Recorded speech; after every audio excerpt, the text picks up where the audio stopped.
Hello दोस्तों, आप देख रहे हैं टी कोड इंडियन। और आज के इस वीडियो में हम बात करने वाले हैं कार्ड टोकनाइजेशन के बारे में। 1 जुलाई 2022 से क्रेडिट कार्ड और डेबिट कार्ड टोकनाइजेशन नियम लागू हो जाएगा। तो आइए जानते हैं कि एग्जैक्टली ये कार्ड टोकनाइजेशन है क्या, कैसे आप अपने कार्ड को टोकनाइज कर सकते हैं, अगर आप अपने कार्ड को टोकनाइज नहीं करते हैं तो क्या होगा, इन सब के बारे में। सबसे पहले तो यहाँ पे 1 जुलाई 2022 से आप जो कार्ड के थ्रू ऑनलाइन पेमेंट करते हैं इंडिया के अंदर, उसके नियमों में कुछ बदलाव होने वाला है। और ये बदलाव इसीलिए होगा क्योंकि रिजर्व बैंक ऑफ इंडिया के द्वारा कार्ड टोकनाइजेशन नियम को इम्प्लीमेंट किया जा रहा है। इस नियम के तहत जितने सारे भी ऑनलाइन मर्चेंट्स हैं जैसे कि फ्लिपकार्ट, अमेजॉन, मिंत्रा, जोमेटो, स्विगी, ये सभी अलाउड नहीं होंगे किसी भी कस्टमर के कार्ड डिटेल को अपने पास स्टोर करने के लिए, जिससे कि आपकी प्राइवेसी अब प्रोटेक्ट होने वाली है। बेसिकली कार्ड डिटेल्स में क्या क्या आता है, आपका जो कार्ड नंबर होता है 16 अंकों का वो आता है, सीवीवी हो गया, कार्ड एक्सपायरेशन डेट हो गया और दूसरे सेंसिटिव इन्फॉर्मेशन।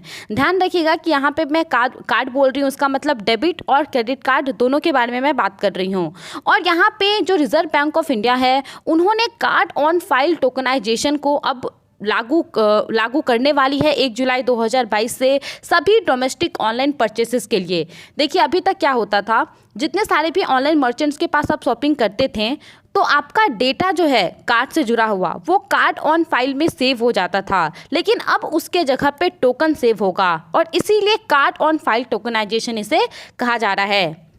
हालांकि ये जो पूरा टोकनाइजेशन से जुड़ा हुआ नियम है ये 1 जुलाई को ही लागू हो जाता पूरा कंट्री वाइड, लेकिन क्योंकि जितने सारे भी स्टेक होल्डर हैं, जो हमारे बैंक हैं, जितने सारे ऑनलाइन मर्चेंट्स हैं, पेमेंट गेटवेज हो गए, पेमेंट एग्रीगेटर हो गए, तो ये सभी तैयार नहीं थे, जिसको देखते हुए रिजर्व बैंक ऑफ इंडिया के द्वारा इसको 6 महीने से एक्सटेंड कर दिया गया और अभी ये 1 जुलाई 2022 से पूरे देश में लागू हो जाएगा। तो उनको थोड़ा सा समय मिल गया है करंट सिचुएशन से शिफ्ट होने में। हालांकि अभी भी बहुत सारे स्टेक होल्डर के द्वारा मांग किया जा रहा है कि वो लोग तैयार नहीं है टोकनाइजेशन को लागू करने के लिए। तो सबसे पहले आइए हम देखते हैं कि एग्जैक्टली ये कार्ड टोकनाइजेशन है क्या। आरबीआई की वेबसाइट के अनुसार टोकनाइजेशन एक ऐसा कॉन्सेप्ट है जिसके अंतर्गत आपका जो कार्ड डिटेल्स है, जो भी जिसके भी बारे में भी हमने बात किया, जैसे कि आपका 16 डिजिट का कार्ड नंबर हो गया, सीवीवी हो गया, एक्सपायरेशन डेट हो गया, तो इन सबको रिप्लेस कर दिया जाता है एक ऑल्टरनेट कोड से जिसको कि टोकन कहा जाता है। अब अभी क्या होता है, अभी आप किसी भी ऑनलाइन मर्चेंट से शॉपिंग करते हैं तो आपने शॉपिंग कर लिया, जब आप पेमेंट करने वाले होते हैं तो आपके पास बहुत सारा विकल्प होता है जिसमें एक विकल्प कार्ड पेमेंट ही होता है। तो अगर आप उसको सेलेक्ट करते हैं तो आपको अपनी सारी कार्ड डिटेल्स वहां पे एंटर करनी होती है। उसके बाद आपके पास एक ओटीपी आता है, उस ओटीपी को आप इंटर करते हैं और फिर आपका ट्रांजैक्शन कंप्लीट हो पाता है। तो जब आपका ट्रांजैक्शन कंप्लीट हो जाता है तो इस केस में जो ऑनलाइन मर्चेंट हैं वो आपको एक विकल्प देते हैं कि आप अपने कार्ड डिटेल्स को उनके पास सेव करके रख सकते हैं, ताकि फ्यूचर में आप अगर कोई ट्रांजैक्शन करें तो आपको दोबारा से इन सारे डिटेल्स को यहाँ पे जमा ना करना पड़े, यहाँ पे इंटर ना करना पड़े। तो आप ऐसा करते हैं, ज़्यादातर लोग यहाँ पे ये कंसेंट दे देते हैं और उनका सारा card details in online merchants के पास जमा हो जाता है और यहीं से समस्या शुरू होती है काफ़ी बार इन ऑनलाइन मर्चेंट्स का। अब देखिए कुछ बहुत बिग है जिन पे हम काफ़ी ज़्यादा भरोसा करते हैं, जैसे कि अमेजॉन, फ्लिपकार्ट, तो इन सब का चांसेस नहीं रहता है कि इनके द्वारा आपके डेटा को लीक कर दिया जाए या फिर इनका डेटा हैक हो जाए। लेकिन जो बहुत बड़े नहीं हैं, जो अभी ई कॉमर्स की दुनिया में आ रहे हैं, वहाँ पे बहुत सारी कंपनियों के साथ ये फ्रॉड हो जाता है। तो इसी चीज़ को यहाँ पे ठीक करने के लिए आरबीआई ने टोकनाइजेशन कॉन्सेप्ट को लाया है। अब यहाँ पे होगा क्या, इन ऑनलाइन मर्चेंट्स के द्वारा आपका जो कार्ड डिटेल सेव करके रखा जा रहा था उसके जगह पे वो एक टोकन को सेव करके रखेंगे और इसी टोकन के थ्रू आगे चल करके आप जो भी ट्रांजैक्शन करेंगे, जो भी आप चीज़ खरीदेंगे और पेमेंट करेंगे वो सक्सेसफुल हो पाएगा। बस आपको ओटीपी वगैरह देना होगा। इसके बाद अब यहाँ पे ये जो टोकन दिया जाएगा ये यूनिक होगा हर कार्ड के लिए। हर कार्ड के हिसाब से यूनिक होगा, जो टोकन रिक्वेस्टर रहेगा उसके हिसाब से भी यूनिक होगा। टोकन रिक्वेस्टर यानी कि जो ऑनलाइन मर्चेंट्स हैं उन्हीं को आप टोकन रिक्वेस्टर समझ लीजिए। आप अमेजॉन पे शॉपिंग करते हैं तो वहीं पे आपके पास ये विकल्प रहेगा कि आप अपने कार्ड को टोकनाइज करने के लिए रिक्वेस्ट भेज सकते हैं और उनके द्वारा फिर जो आपका कार्ड नेटवर्क रहेगा, वीज़ा, मास्टर कार्ड, रुपे, उनको ये रिक्वेस्ट ट्रांसफ़र किया जाएगा और उसके हिसाब से जो है आपके कार्ड के लिए एक टोकन जनरेट होगा। तो आपके कार्ड के हिसाब से, टोकन रिक्वेस्टर के हिसाब से और आप जिस डिवाइस से टोकन जनरेट कर रहे हैं उसके हिसाब से ये टोकन रहेगा। अब ऐसा नहीं हो सकता है कि आप अमेजॉन पे आपने कुछ शॉपिंग किया, आपको यहाँ पे आपके कार्ड के लिए जो टोकन जनरेट हुई है सेम टोकन का इस्तेमाल करके आप फ्लिपकार्ट पे शॉपिंग कर सकते हैं। तो हर टोकन रिक्वेस्टर के लिए ये जो टोकन रहेगा वो अलग रहेगा। नाउ अगर किसी व्यक्ति को अपने कार्ड को टोकनाइज करना है तो वो कैसे कर सकता है?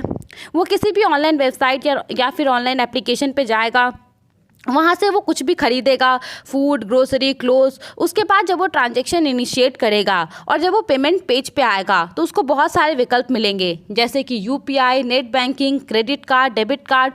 तो अगर वो कार्ड वाले ऑप्शन को चूज़ करता है तो फिर उसे यहाँ पे अपना CVV डिटेल्स देना पड़ेगा और डिटेल्स देने के बाद उसके पास दो विकल्प आएगा, सिक्योर योर कार्ड और दूसरा विकल्प रहेगा save card as per RBI guideline. तो जैसे ही वो व्यक्ति save card as per RBI guidelines को सेलेक्ट करेगा तो उसको एक OTP रिसीव होगा और वो OTP इंटर करने के बाद उसका जो कार्ड है वो टोकनाइज हो जाएगा और सिक्योर भी हो जाएगा। और इसके बाद जिस किसी मर्चेंट के पास से भी उसने कुछ खरीदारी की होगी वो उसके डेटा तक एक्सेस नहीं बना पाएगा। इसके अलावा यहाँ पे एक सवाल आपके मन में आया होगा, क्या होगा अगर आप अपने कार्ड को टोकनाइज नहीं करते हैं? तो यहाँ पे मैं आपको क्लियरली बता दूँ कि ये जो कार्ड टोकनाइजेशन प्रोसेस है ये मैंडेटरी नहीं है, ये आपके ऊपर है। आप अपने कार्ड को टोकनाइज करा भी सकते हैं, नहीं भी करा सकते हैं। यहाँ पे मैंडेटरी बस इतना है कि जितने सारे भी ऑनलाइन मर्चेंट्स हैं वो आपके कार्ड डिटेल्स को अपने पास नहीं रख सकते हैं। तो इस केस में अगर कस्टमर अपने कार्ड को टोकनाइज नहीं कराता है तो हर बार उसे जब कभी भी वो ट्रांजैक्शन करेगा तो उसे अपने सारे कार्ड डिटेल्स को वहां पे इंटर करना पड़ेगा, तभी वो ट्रांजैक्शन कर पाएगा। और अगर पहले से किसी मर्चेंट के पास उसका कार्ड डिटेल्स सेव है तो वो 30 जून तक रिमूव कर दिया जाएगा। इसके अलावा और भी कुछ इंपॉर्टेंट फैक्ट है टोकनाइजेशन के बारे में। सबसे पहले तो टोकनाइजेशन सिस्टम पूरी तरह से फ्री है, किसी भी प्रकार का आपको चार्ज नहीं देना पड़ेगा और ये अनिवार्य भी नहीं है। हालांकि अगर आप टोकनाइजेशन सिस्टम के अंतर्गत आते हैं तो आपको एक स्मूथर पेमेंट एक्सपीरियंस जरूर मिलेगा क्योंकि आपको हर बार अपने कार्ड डिटेल्स को इंटर नहीं करना पड़ेगा। एट द सेम टाइम आपका जो डेटा है वो भी सिक्योर रहेगा। इसके अलावा टोकनाइजेशन सिर्फ डोमेस्टिक ऑनलाइन ट्रांजेक्शन के लिए ही एप्लीकेबल है। तो अगर आप कुछ इंटरनेशनली खरीद रहे हैं किसी भी ऑनलाइन प्लेटफॉर्म से तो वहाँ पे ये सिस्टम एप्लीकेबल नहीं होगा। इन सब के अलावा टोकनाइजेशन के अंतर्गत अगर आप रजिस्टर हो रहे हैं तो ये आपकी सहमति से ही हो सकता है। आपको एडिशनल फैक्टर ऑफ ऑथेंटिकेशन से गुजरना होगा, किसी फोर्स के थ्रू, डिफ़ॉल्ट के थ्रू या फिर ऑटोमेटिक सिलेक्शन ऑफ चेकबॉक्स के थ्रू, किसी रेडियो बटन के थ्रू कोई भी व्यक्ति अपने कार्ड को टोकनाइज नहीं कर सकता है।